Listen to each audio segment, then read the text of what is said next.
నువ్వు మరీ ఇంత దారుణంగా బిహేవ్ చేస్తావని నేను అస్సలు అనుకోలేదు. నీకో విషయం తెలుసా? నీకు నచ్చదేమోనని నీలవేణి ఈ పూజను జ్యోతి వాళ్ళింట్లోనే చేస్తానని చెప్పింది. కానీ నేనే ఇలాంటి విషయాల్లో కాదంబరి ఏమీ అనదు, నువ్వు ఇక్కడే చెయ్యని చాలా స్ట్రాంగ్గా చెప్పాను.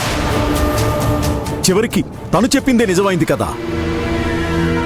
తనకి నీ గురించి తెలిసినంత కూడా నాకు తెలియలేదే. కరెక్టే కదా.